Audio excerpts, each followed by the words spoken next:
But the Red Bull team made a deal with Joe Nemechek for speed to start that car, and he gets up and into Mad Max. I had been watching Max Pappas in the 13 car. Started 22nd, first race here. He was backing up in a hurry. Now here's a guy that's going to have to do this for a while until he gets his way near the front. Boy, look at that. The 48 car. Fortunately, the apron's pretty wide here. And here's a single car spin off turn 4 by Michael Waltrip. Yeah, you just see him coming off 4 there, and all by himself. The car just bad loose.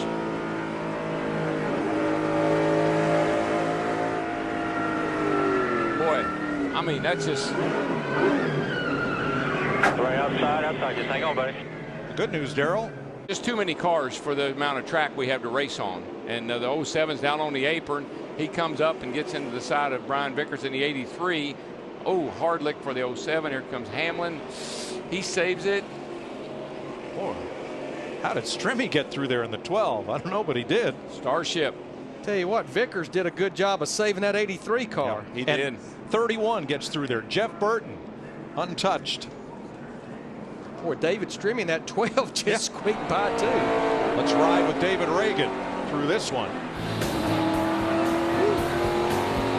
Another nice save. Man, oh man, that thing just exploded. Big time. I mean, it looks like a fuel car at the drag races.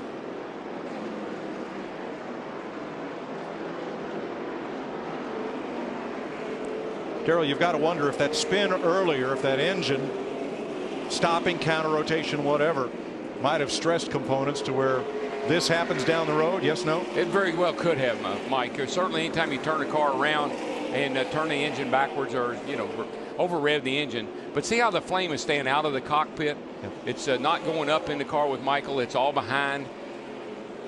It's smoky in there and it's hard to see, but there's the only problem when you get sideways, like you see how it tries to suck the flame in the car with him. But I think he's okay. I think he's fine. Whoa, guys. Major issues.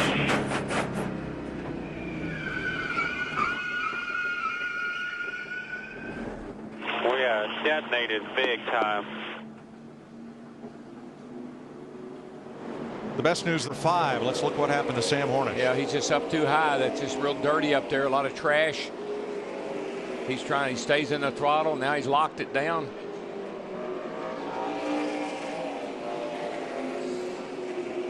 It's going to work out good for Jimmie Johnson, Larry. Yeah, he'll get the free pass, and Brian Vickers raced his way back to the lead lap. There's a digger's eye view. Off turn 2. These guys, he gets in trouble. He gets up into the wall, and this slows everybody down. It shows down to 17. There goes the 11 to the bottom. 42. And here comes the 6 with a big run. He timed it just right, and he's going to try to pass all these guys down the front. This is where some give and take. He gets in on the apron, can't keep the car down, slides up into 11 and spins him out.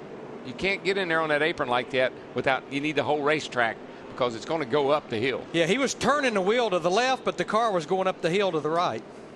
Here is David Ragan's onboard camera. See how far down on the apron he was, and it's just hard to keep a car. That's why you preach all night long. You can't race in that corner side by side. 10 to 11. Sorry about that. That was David Ragan. Now this was 10 laps earlier from David Ragan's onboard. A little bump from Hamlin. And they kept racing each other.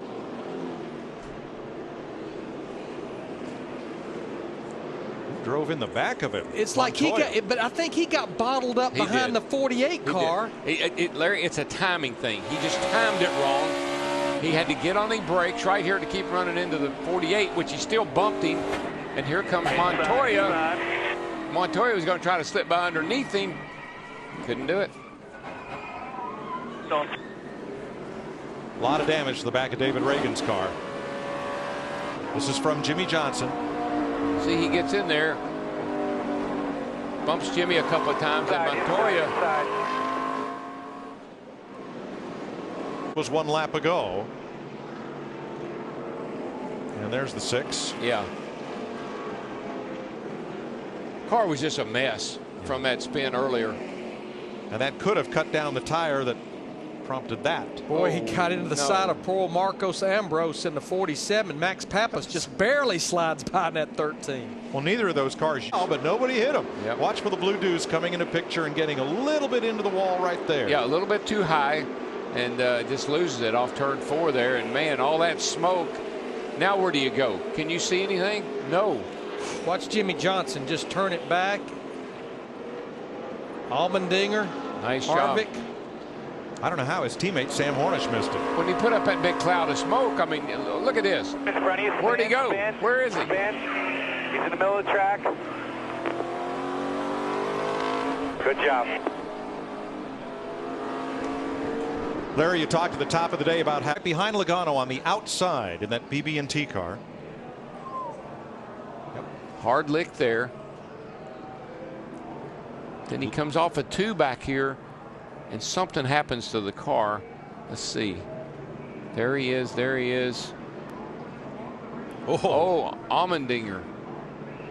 Yeah, that's what happened. I thought it was this becomes almost a 3-cushion shot. Safer barrier inside, concrete outside, back inside. That was a hard lick, though. He has climbed out of the car. He was running in the 11th position. Oh, cut a tire down. Yeah, that thing never turned. Right front looked like. And there are problems. It's Biffle that gets into Carl Edwards. Ooh, the Biff. Yeah, Carl's car is a mess. Yep. Now he's going to the garage. Yeah, he couldn't get down to the inside because of all these cars, and he ends up pounding it again in turn 3. And you know what? He couldn't get to the inside. And I mean, quite honestly, I thought there'd be a caution before this, but nonetheless, he gets past pit road entrance. His car is wrecked. He's just trying to get back to the garage. He didn't want to string parts and pieces all the way around the racetrack. That's a hard lick, guys. Yeah. It's right off that safer barrier, too. Well, let's ride all the way with Carl Hornish on the outside of Mark Martin. I mean, he just came down. Mark kept trying to go lower and lower and lower, but I mean, he spun half the distance of the front straightaway, spun around 3 or 4 times, and never touched a thing. Hornish on pit road. Here's Mark Martin's view of it. 48. Mid outside. You're clear. Got the 2 coming. Still green. Still good. Let's see what happens here. Oh, man, we've seen that so many times tonight. There must be a real slick spot right there off of turn 4. We've seen a number of cars just lose it off that corner.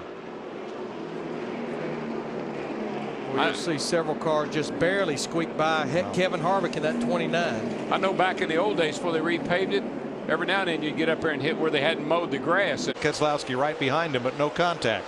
No, he just gets loose right there, pounds it, and Brad gets into him a tad, but he'd already hit the wall some before. Sam has had a very, very eventful evening.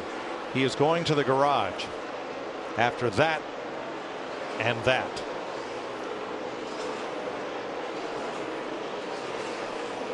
A great.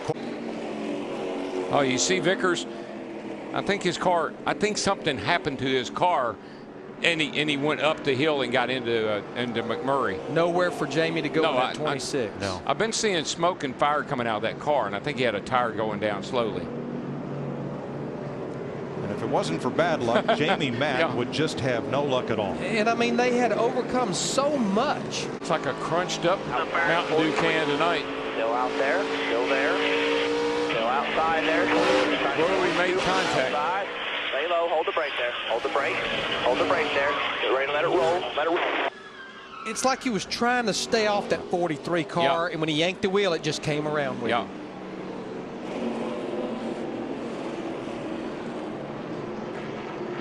You know, that 43 car, Reed Sorensen, I don't know that we've mentioned him